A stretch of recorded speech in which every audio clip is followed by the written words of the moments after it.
For years, I was completely terrible with money. And I mean terrible. Every dollar that came in seemed to find its way right back out again, and considering that about 70% of Americans can't even cover a $1,000 bill emergency, I'm betting this sounds pretty familiar to you too. After finishing my engineering degree, I walked away with not just a diploma but also $78,000 in student loans. And what did I do next? I celebrated by financing a motorcycle I absolutely didn't need. Yeah, I told you I was terrible with money. There was this mental block I had around even looking at my finances. It had become this running joke with my friends. Oh, don't ask me about money. But underneath that joke was real fear. I had dug myself into this financial pit that felt so deep, I couldn't even see the top anymore. And here's the crazy part. All that debt didn't stop me from spending. After the motorcycle came new furniture for my apartment, the latest gaming console, and even an expensive gym membership I used maybe 3 times. That gym membership really stings, looking back. I remember justifying each purchase. I need this for my productivity, or this will help me relax after work, or my personal favorite, I'm investing in myself. What I was really doing was investing in more debt. The breaking point came when I tried to buy groceries one day and my card got declined. Not for something big, just basic groceries. I had to call my mom and ask her to send me money just to eat that week. I was 25 years old with an engineering degree, and I couldn't afford food. That's when I realized I couldn't keep pretending everything was fine when I was actually drowning. I had to face the music, no matter how scary the numbers looked. What followed was honestly one of the hardest things I've ever committed to. But over 3.5 years, I managed to eliminate every single debt, the student loans, the motorcycle, even the credit cards I'd maxed out along the way. And that's what I want to share with you today. How to build a healthier relationship with money and why taking control of your finances is one of the most liberating things you can do.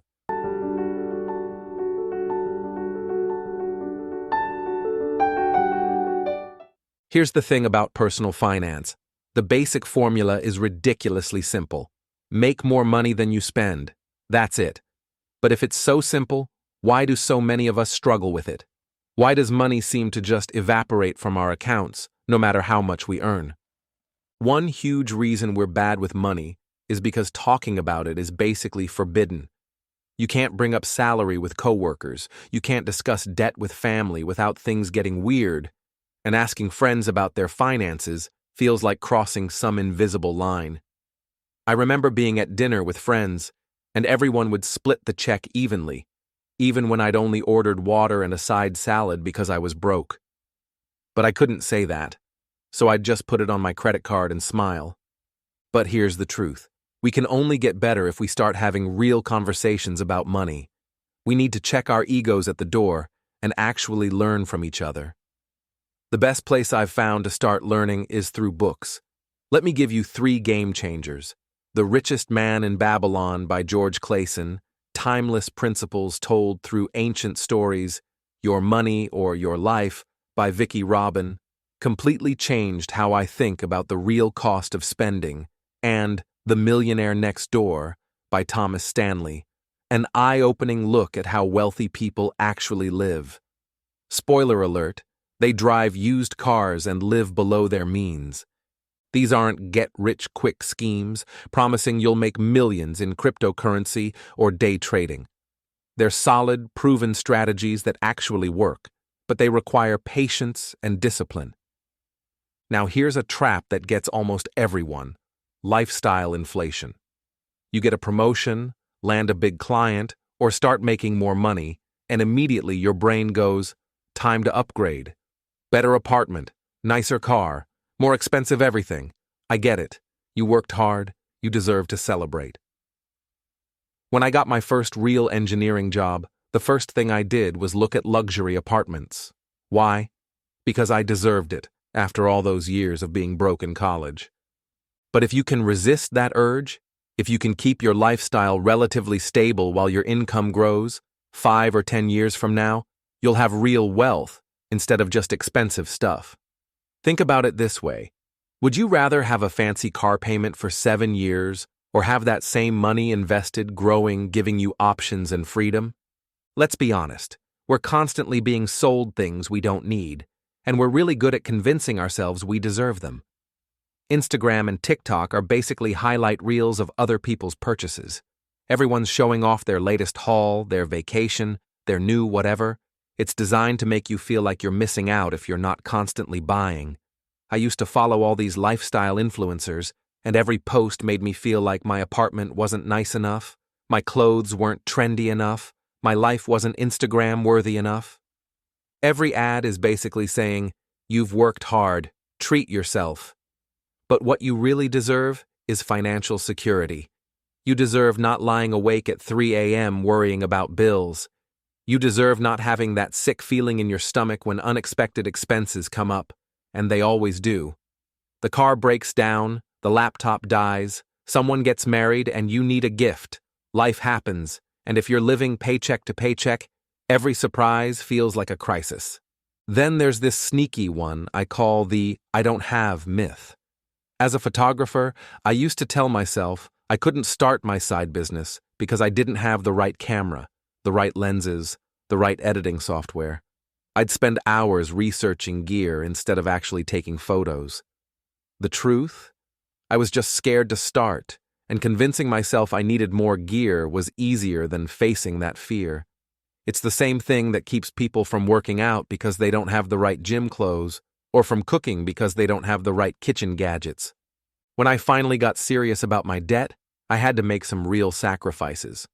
I moved in with 2 roommates in a tiny apartment, and I mean tiny.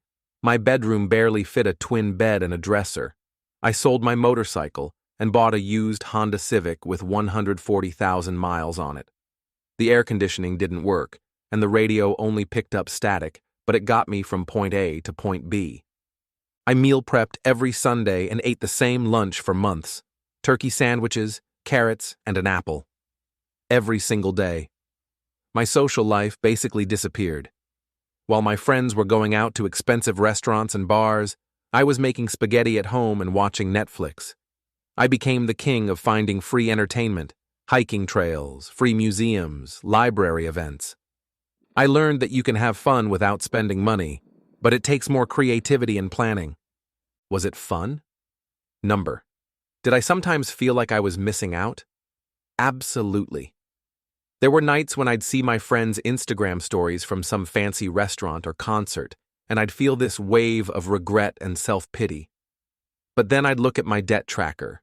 Yes, I literally had a chart on my wall where I colored in each $1,000 I paid off. And remember why I was doing this. You have to be crystal clear about why you're doing this. Why do you want to be debt-free? Why does financial freedom matter to you? For me, it clicked when I realized that being in debt meant I was trapped. I couldn't take risks. I couldn't help my family if they needed it. I couldn't pursue opportunities because I was chained to monthly payments. When my dream job opportunity came up in another city, I couldn't take it because I couldn't afford to move. When you really understand your why, whether it's security for your family, freedom to travel, the ability to start your own business, or just the peace of mind that comes with having money in the bank, everything else becomes easier. The sacrifices stop feeling like deprivation and start feeling like investments in your future self. I'll never forget the day I made my final student loan payment. I literally screamed in my car. Not because I could suddenly afford luxury, I kept living the same way for another year to build up my emergency fund, but because I was free. Free to make choices based on what I wanted, not what my debt obligations demanded. Being debt-free has allowed me to make decisions based on what I actually want to do, not what I have to do to pay bills. I've been able to start my own business without worrying about covering minimum payments. I've traveled for months at a time, working remotely from different countries. When my dad needed help with some unexpected medical bills, I could write that check without it destroying my own finances. When my friend started a business and needed a small investor, I could help him out. None of that would have been possible if I was still drowning in payments. The strategy really is simple: spend less than you make. But as we've talked about, There are a lot of forces working against you. Social pressure, advertising, your own impulses, even well-meaning family and friends who think you're being too extreme. They're all trying to separate you from your money or convince you that you're missing out on life. But here's what I learned. You're not missing out. You're making a different choice. While other people are buying temporary happiness, you're buying permanent freedom. And that freedom opens up possibilities that no purchase ever could. If you can resist those forces, if you can build healthy money habits and stick with them even when it's uncomfortable, you can achieve real financial freedom. And once you have it, you'll wonder why it took you so long to get serious about money in the first place. I'd love to hear from you. What strategies have worked in your own financial journey? What books or tools have been game changers? And if you're just getting started, what's your biggest obstacle right now? Drop a comment below and let's get this conversation going. Money doesn't have to be taboo, and we can all learn from each other's experiences. Thanks for watching, and remember, if I can dig out of a $78,000 hole, you can tackle whatever financial challenge you're facing too.